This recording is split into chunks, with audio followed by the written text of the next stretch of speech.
l'importance du gabarit, normalement, on va essayer de faire la différence, encore une fois, entre travailler sur un nouveau projet, comme ça a été tout de suite la question, comme ça a été posé tout à l'heure, ou bien travailler sur un gabarit. Justement, là, la première chose que je viens de dire, c'est d'abord, c'est travailler, ou bien c'est, si vous voulez donc choisir, ça dépend de votre domaine, choisir le gabarit qui vous concerne, soit un gabarit de construction, architecture, etc. Ou bien, donc là, on suppose que vous avez quoi? Vous avez une idée, une intention de créer vos propres gabarits. Sachant que vous travaillez sur une entreprise et cette entreprise, normalement, est spécialisée sur un domaine, mais il a besoin de plusieurs familles qui seront, ou bien il y a plusieurs familles qui seront utilisées d'un projet à l'autre. Ce sont des familles qui sont utilisées par un projet ou bien utilisées par plusieurs projets.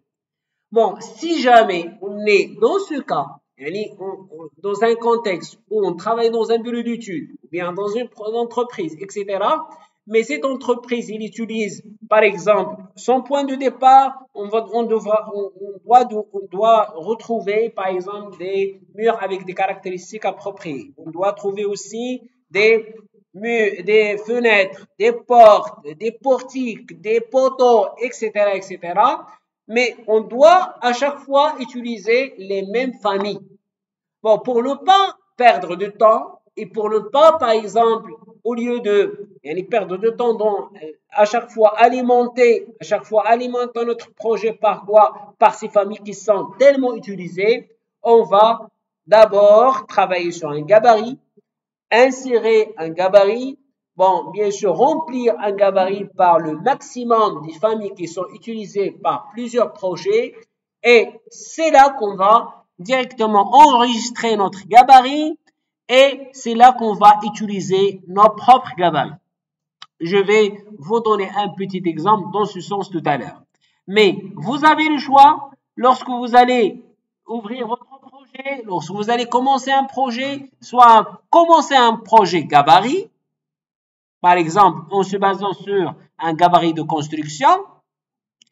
Et dans ce cas, qu'est-ce que vous avez? Vous avez, on va dire, non enregistré sous, par exemple, vous avez le droit de enregistrer ce projet comme un projet ou bien comme un gabarit. Mais si on part à l'inverse, si jamais on part par exemple et on ferme ça et on commence à créer un nouveau et on part à gabarit, toujours en utilisant un gabarit de construction, là normalement on n'a pas le droit de l'enregistrer sous forme de quoi? De projet. Ça c'est désactivé. Ça on a le droit juste de l'enregistrer sous forme de gabarit. On l'enregistrer sous forme juste de gabarit. L'idéal c'est quoi? L'idéal c'est d'abord, comment dirais-je, choisir la première voie qui est relative à commencer un projet directement par projet, nouveau projet. Et si vous avez l'intention de le convertir, comme je dis, au gabarit, vous pouvez le faire. Soit garder en projet, soit le convertir en gabarit. Sinon, si vous commencez, comme je viens de dire, par travailler le fait que, par exemple, ici, donc nouveau, comme je viens de dire tout à l'heure, et faire quoi? Et faire le gabarit, vous n'avez pas le droit d'en enregistrer ou bien de passer à projet. Bon, qu'est-ce que vous avez ici à votre disposition? Comme ça a été mentionné tout à l'heure, vous avez des projets récents. Ouais, des projets récents, pardon, ce sont des projets que vous voyez ici, ce sont des projets relatifs à différents corps de métier. Vous avez des projets d'architecture, des familles architecture, des familles structure, des familles système et vous avez d'autres projets, notamment projet CVC, projet plomberie, projet architecture, projet électrique. Dans cette première séance, qu'est-ce que je vais vous faire? Bien, qu'est-ce qu'on va faire ensemble? Moi, je vous invite à accéder quand même à un projet existant. Un projet existant. Comme ça, ce projet existant, on va le découvrir ensemble et on va voir comment ça a été fait ce projet, quelles sont les choses qui sont importantes dans ce projet. Mais avant de faire ça, je vais aussi refaire ou bien faire une petite application si jamais je veux enregistrer mon propre gabarit. Donc, pour enregistrer votre propre gabarit, vous allez tout simplement cliquer sur créer, gabarit de construction et cliquez sur gabarit de projet. Voilà. Une fois on suppose avec ce gabarit, on va alimenter, on va faire insérer, on va rajouter d'autres familles. On va appliquer charger la famille. L'importance de cette version qui est la version 2025, c'est que vous allez charger une famille directement chez Autodesk. Vous allez directement charger une famille directement quoi? Directement dans la base de données Autodesk. Auparavant, il n'y avait pas cette possibilité, c'est-à-dire il n'y avait pas la possibilité de charger la famille directement d'Autodesk. Pourquoi? Parce que normalement, on avait des problèmes pour faire ça. Il faut accéder quoi? Il faut partir, pardon, à des familles déjà téléchargées et vous avez quoi? Vous avez accès à cette famille Autodesk. Donc, puisque je suis pas connecté sur Internet, donc, mais si vous êtes connecté sur Internet, vous pouvez voir ou bien vous pouvez télécharger directement, télécharger ou bien charger la famille chez Autodesk. Sinon, vous allez les charger à partir de quoi? À partir de la méthode ordinaire. C'est que vous allez télécharger les familles, vous allez les mettre quelque part dans votre disque dur et vous allez quoi? Charger les familles ici. Par ce moyen de charger la famille. Mais vérifiez s'il vous plaît si vous avez accès à Internet. Si vous cliquez sur charger la famille d'Autodesk, il va vous donner directement accès à des familles quoi? À des familles qui sont chez Autodesk. Donc là, si jamais on est connecté sur Internet, qu'est-ce qu'on va essayer de faire? On va directement, comme je viens de dire tout à l'heure, on va directement partir à charger la famille Autodesk et vous avez accès directement à ces familles qui existent ici. Regardez, là je vais, comment dirais-je, faire un test. Je vais charger des familles, par exemple, les premiers qui sont apparus ici. Ou bien je clique sur Windows, bien Fenêtre. Il va me chercher les familles des fenêtres qui existent et je vais tout simplement cliquer sur les vantaux cintrés. Je vais choisir par exemple les 3 premiers qui existent. Ou bien un ventail cintré, un ventail droit, un ventail imposé, etc. Regardez, c'est juste un test. Je vais charger les familles dans ce que j'appelle le gabarit. Je suppose que ces familles, ils sont largement utilisées dans mes projets normalement que je travaille, dans mon bureau d'études ou bien mon entreprise. On va vérifier est-ce que ces familles, ça a été chargé, ça a été bien chargé. Comment faire?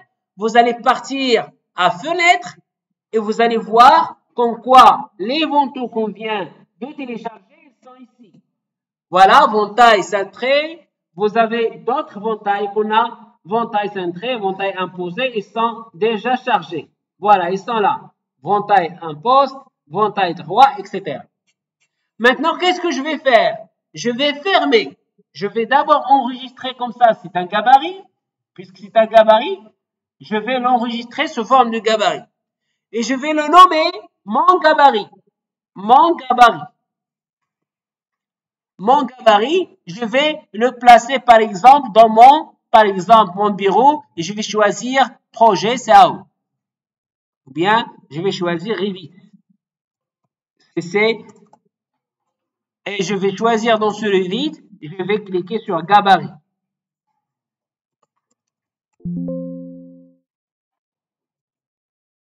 Je vais placer mon gabarit qui est là.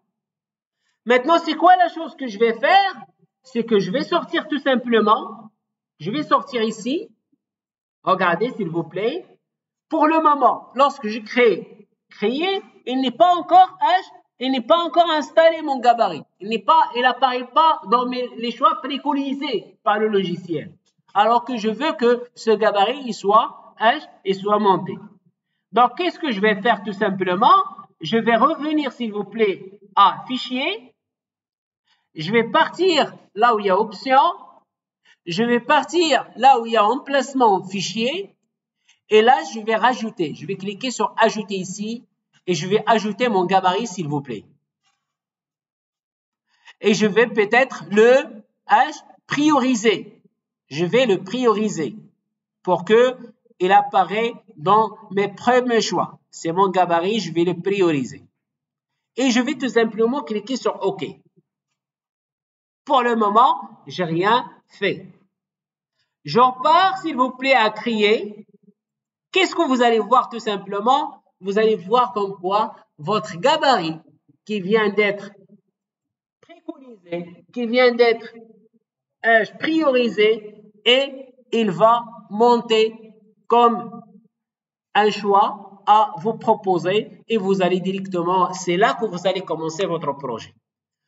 Qu'est-ce qu'on a dit tout à l'heure? On a alimenté notre gabarit par des fenêtres. On va voir est-ce que justement ce projet qu'on va initier, est-ce que il contient les fenêtres qu'on vient d'alimenter. Et on va partir directement à fenêtre, propriété, voilà justement les fenêtres qu'on vient de faire ou bien les fenêtres qu'on vient de télécharger et ajouter à ce gabarit. Donc, je répète s'il vous plaît, c'est quoi ce gabarit et c'est quoi normalement son importance? C'est surtout son importance, ça s'explique lorsqu'on a plusieurs projets à faire, lorsqu'on a un projet, surtout des projets qui sont en commun, qui ont plusieurs choses en commun, surtout des familles qui sont en commun. Et donc, l'idéal, c'est définir votre propre gabarit qui peut contenir votre cartouche, qui peut contenir votre logo, qui peut contenir les familles préconisées, qui peut contenir bien sûr la partie structure ou bien la partie armature, la partie béton armé. Vous pouvez contenir ou bien rajouter dans votre propre gabarit plusieurs familles qui sont utilisées à chaque fois dans votre projet. Et une fois que vous allez l'alimenter et vous allez vraiment alimenter ce gabarit par l'ensemble des familles que vous aurez besoin, ce que vous préconisez, c'est l'enregistrer et vous aurez le choix de ce gabarit. Ce sera par exemple l'appellation gabarit entreprise X et ça va apparaître, etc. dans votre projet. Ou bien, ça va être comme ce que vous voyez ici, gabarit par projet. Si vous êtes en train de faire de la construction, sera gabarit de construction. Gabarit électrique, gabarit structure, gabarit plomberie, comme vous voyez ici. Donc, on va constater directement la différence entre l'ensemble de ces gabarits. La différence, c'est par rapport aux familles qui sont disponibles dans ce gabarit et qui ne sont pas disponibles dans l'autre. Voilà en fait la différence entre soit travailler sur un projet, soit travailler sur un gabarit, et on vient de définir ensemble, on vient de voir ensemble comment on va définir ce gabarit. Voilà, je vous laisse 2-3 minutes s'il vous plaît pour faire l'application et on se donne rendez-vous à un autre tuto. Merci encore une fois de votre attention.